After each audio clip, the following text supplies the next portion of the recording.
Hi friends, எல்லாருக்கும் வணக்கம் and welcome back to my channel. இன்றைக்கி வந்து நம்ம என்ன டாபிக் பற்றி பேச போகிறோம் அப்படின்னு பார்த்தீங்கன்னா, ஸோ ஓடியில் வைக்கிறது நகையை பெஸ்ட்டாக, அப்படி இல்லைனா வந்து லாக்கரில் நகையை வைக்கிறது பெஸ்ட்டாக அப்படின்ற பற்றி தான் நான் உங்களுக்கு டீட்டெயிலாக வந்து எக்ஸ்பிளைன் பண்ண போகிறேன். ஃபஸ்ட்டு இப்போது என்ன ஓடி அப்படின்னு சொல்கிறீங்க, புதுசாக இருக்கே அப்படின்னு நிறைய பேர் வந்து கேட்பீங்க. ஸோ அதை பற்றி நான் டீட்டெயிலாக வந்து சொல்கிறேன். ஆல்ரெடி நம்ம தெரிஞ்சது அந்த லாக்கரை பற்றி நம்ம பேசலாம் இப்போது. ஸோ லாக்கர்னால் என்னென்னா, அந்த பேங்க்கில் ஒரு சாவி வந்து நம்மளுக்கு கொடுத்துருவாங்க. ஒரு சின்ன பாக்ஸ் மாதிரி இருக்கும். ஸோ அதில் எடுத்துகிட்டு போயிட்டு நம்மளுக்கு டெபாசிட் அமௌண்ட் கட்டணும். ஸோ ஒரு பேங்க்குக்கு வந்து ஒரு அமௌண்ட் வந்து டிஃபர் ஆகும். ஒரு சில பேங்க்கில் வந்து லாக்கரை பொறுத்து இருக்குது அமௌண்ட் வந்து நம்மளுக்கு 50,000லேருந்து 1 lakh வரைக்கும் கட்டுற மாதிரி இருக்கும். அது டிபெண்ட்ஸ் ஆன் த பேங்க்கு. அதே மாதிரி அதோட அளவு, நம்ம சின்ன லாக்கராக எடுக்கிறோமா பெரிய லாக்கராக எடுக்கிறோமா அப்படின்றத பொறுத்து. அதே மாதிரி தான் இந்த டெபாசிட் வந்து சொல்லிட்டேன். நீங்கள் ஒன்ஸ் வந்து எனக்கு வேண்டாம் அப்படின்னு கேன்சல் பண்ணும்போது அவங்க அது வந்து ரீஃபண்ட் வந்து உங்களுக்கு கொடுத்துருவாங்க லாக்கரு. இது வந்து பார்த்திங்கன்னா ஒரு 6 monthsக்கு ஒன்ஸு, இல்லைனா வந்து இயர்லி ஒன்ஸு அந்த மாதிரி. அதுவும் வந்து பேங்க்கை பொறுத்து தான். ஒரு சில பேங்க்கில் வந்து 6 months வந்து 2,500 அந்த மாதிரி பே பண்ணணும் அப்படின்றாங்க. ஸோ ஒரு சில பேங்க் வந்து பார்த்திங்கன்னா 5,000 பக்கம் ஒரே இயருக்கு பே பண்ணணும் அப்படின்ற மாதிரி சொல்கிறாங்க. ஸோ இந்த மாதிரி ஒரு சில விஷயங்கள் வந்து பேங்க் லாக்கரில் வச்சிட்டோம்னா, ஸோ அது வந்து இன்வெஸ்ட்மெண்ட் பர்பஸ்க்காக நம்ம வந்து யூஸ் பண்ண முடியாது. ஒன்ஸ் லாக்கரில் வச்சுட்டு இந்த பீரோவில் நம்ம வச்சுட்டு அதை லாக் பண்ணுற மாதிரி தான். ஸோ அது வந்து அவங்க கையில் வந்து சாவி ஒன்று இருக்கும். அது வந்து அவங்க ஆக்சஸ் பண்ண முடியாத அளவுக்கு, இல்லை நம்மக்கிட்டே வந்து சாவி கொடுத்துருவாங்க. ஸோ அதில் வந்து நம்ம டாக்குமெண்ட்ஸ் வந்து வச்சுக்கலாம். அதுக்கப்புறமா வந்து கோல்டு ஜுவல்லரியாக வச்சுக்கலாம், கோல்டு காயினாக வச்சுக்கலாம். ஸோ உங்களுக்கு வந்து எதெல்லாம் வந்து பர்ஷியஸாக இருக்கோ அதெல்லாமே வந்து அதில் வச்சுக்கலாம். ஸோ வந்து அது வந்து ரூபியாக இருக்கலாம், எமரல்டாக இருக்கலாம், டைமண்ட்ஸாக இருக்கலாம். ஸோ அந்த மாதிரி அதுக்கு வந்து உங்களுக்கு வந்து ஷூரிட்டியும் வந்து எதுவுமே கொடுக்க மாட்டாங்க. ஸோ ஒன்ஸ் அதில் வந்து ஃபயர் ஆச்சோ இல்லை தெஃப்ட் ஆச்சோ அந்த மாதிரி எதனா ஆச்சுன்னா அது உங்களுக்கு வந்து ரீஃபண்ட் வந்து கிடையாது, ரைட்டா? ஸோ இப்படி தான் வந்து போயிட்டுருக்குது. ஸோ இதே வந்து ஓவர் டியூ ஓடி அப்படின்னா ஓவர் டியூ அப்படின்றாங்க. ஸோ நான் வந்து அது வந்து பார்த்திங்கன்னா லாஸ்ட் இயர் வந்து ஓவர் டியூவில் வந்து வச்சுருந்தேன். ஸோ அது எப்படின்னாக்கா, இப்போது நான் வந்து ஒரு பர்டிகுலர் அமௌண்ட் வந்து பர்டிகுலர் கிராம்ஸை வந்து எடுத்துகிட்டு போயிட்டு அது அவங்க கிராம்ஸாக தான் வந்து சொல்கிறாங்க. ஸோ அது ஜுவல்லு வந்து என்னென்ன ஜுவல்லுன்னு மென்ஷன் பண்ணிவிட்டு எவ்வளோ கிராம்ஸ் இருக்குது அப்படின்ற மாதிரி நம்மளுக்கு ஒரு இது டைப் பண்ணி அவங்க ப்ரொசீஜர் எல்லாமே டைப் பண்ணி கொடுத்துட்றாங்க. ஸோ இதுக்கு வந்து நம்மளுக்கு தெஃப்ட்டு ஃபயரு எது ஆச்சுனாலுமே நம்ம எவ்வளோ கிராம்ஸ் இருக்கோ அதை வந்து நம்ம ரீஃபண்ட் பண்ணிக்கலாம். ஸோ இதில் ஒரு வந்து அட்வான்டேஜ் வந்து இருக்குது. அதில் வந்து அந்த லாக்கரில் வைக்க நம்ம ஒரு 100 பவுன் வச்சா கூட அதுக்கு வந்து நம்மளுக்கு அந்த அளவுக்கு அந்த 100 பவுனுக்கான ரீஃபண்ட் வந்து கிடைக்காது, சரிங்களா? ஸோ இது வந்து பார்த்திங்கன்னா அந்த எவ்வளோ கிராம்ஸுன்றதை நம்மளுக்கு கொடுத்துட்றாங்க. அது வந்து என்னென்ன ஜுவல்லரியாக இருந்துச்சு அப்படின்ற மாதிரியும் கொடுத்துட்றாங்க. காயின் வந்து எடுக்கிறதில்ல. நான் வந்து காயின் கொடுக்கல, ஜுவல்லரியாக மட்டும்தான் வந்து இப்போதைக்கு நான் வந்து கொடுத்துருக்கேன். ஸோ காயின் கொடுக்குறப்ப அதை அப்டேட் வந்து உங்களுக்கு நான் பண்ணுறேன். நான் ஏன் வந்து ஓவர் டியூ வந்து போனேன் அப்படின்னு பார்த்தீங்கன்னா, நான் வந்து 2 பேங்க்கில் வந்து செக் பண்ணேன். 2மே வந்து ப்ரைவேட் பேங்க் தான். ஸோ செக் பண்ணுறப்ப அவங்க தான் வந்து சொல்லியிருந்தாங்க, நீங்கள் ஏன் ஒரு பேங்க்கில் வந்து ஓகே அப்படின்ட்டாங்க. இன்னொரு பேங்க்கில் தான் வந்து சொல்லியிருந்தாங்க, நீங்கள் ஏன் வந்து நாங்கள் இந்த மாதிரி இது தெஃப்ட்டு ஃபயரு என்ன சேஃப்டி ஜுவல்லுக்கு அந்த மாதிரிலாம் வந்து கேட்டப்போ, நீங்கள் ஏன் அவ்வளோ பயப்படுறீங்க, அதனால் ஓவர் டியூ இருக்குது, நீங்கள் வந்து ஓவர் டியூ எடுத்துக்கோங்க அப்படின்ற மாதிரி தான் அங்கே இருக்கிறவங்க நாங்கள் விசாரித்ததால் சொன்னாங்க. சரி, ஓகே, இது வந்து பெஸ்ட்டாக இருக்குது அப்படின்றதுனால நாங்களுமே வந்து எடுத்துட்டோம்.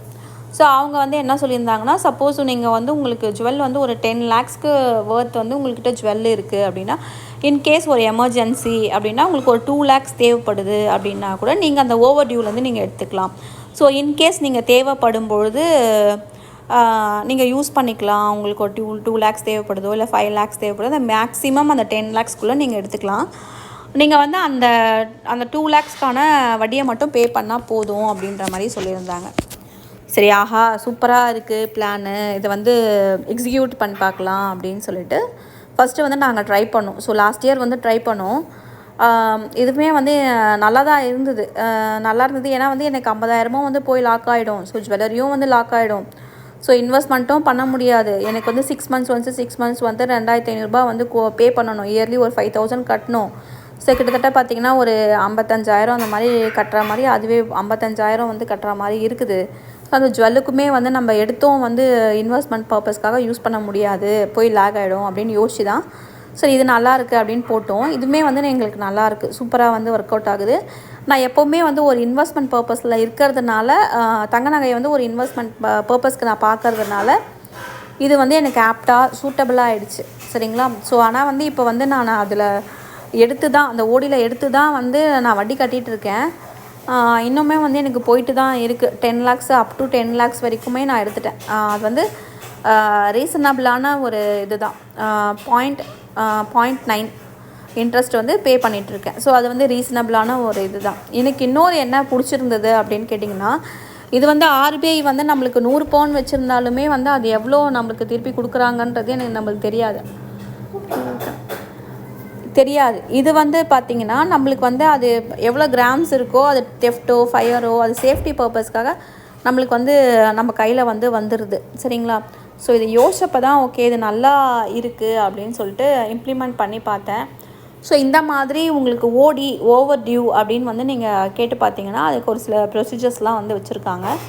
பட் என்னென்னா அங்கே கடைசியாக வந்து அந்த எழுதி சைன் வாங்குறாங்க பார்த்தீங்களா, அது 1 year கழித்து நம்ம வந்து அந்த 10 lakhs வந்து நம்ம எடுத்த 10 lakhs நீங்கள் வந்து அதை திருப்பி ரீஷெடியூல் வந்து நீங்கள் பண்ணிடணும். அதுதான் வந்து இதில் ஒரு காம்ப்ளிகேட்டான ஒரு விஷயம். நீங்கள் எடுத்து யூஸ் பண்ணுறீங்க, வட்டி கட்டுறீங்க, அது எல்லாமே ரைட்டு. பட் அந்த 1 yearக்குள்ளே நீங்கள் அதை வந்து அந்த 10 lakhs வந்து நீங்கள் கட்டியிருக்கணும். அப்போ தான் வந்து நீங்கள் அடுத்த ஓவர் டியூ வந்து எடுக்க முடியும்.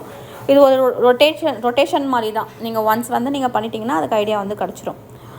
நீங்கள் வந்து இப்போ நீங்கள் ஓவர் டியூ எடுக்கிறீங்கன்னா அதுக்கு ஒரு சோர்ஸ் ஆஃப் இன்கம் வந்து அது எப்படி அடைக்கிறதுன்னு வந்து நீங்கள் பிளான் பண்ணியிருக்கணும். ஸோ அந்த மாதிரி பிளான் பண்ணிட்டீங்கன்னா இது வந்து சிம்பிளாக வந்து முடிச்சிடலாம்.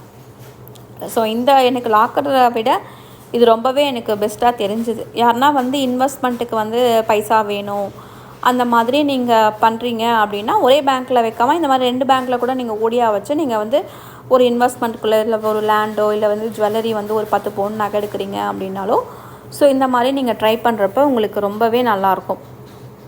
ஒன்ஸ் வந்து நீங்கள் ட்ரை பண்ணிட்டீங்கன்னா உங்களுக்கே வந்து கிளாரிட்டியான ஐடியா வந்து கிடைக்கும். அடுத்தது வந்து பார்த்திங்கன்னா வேறு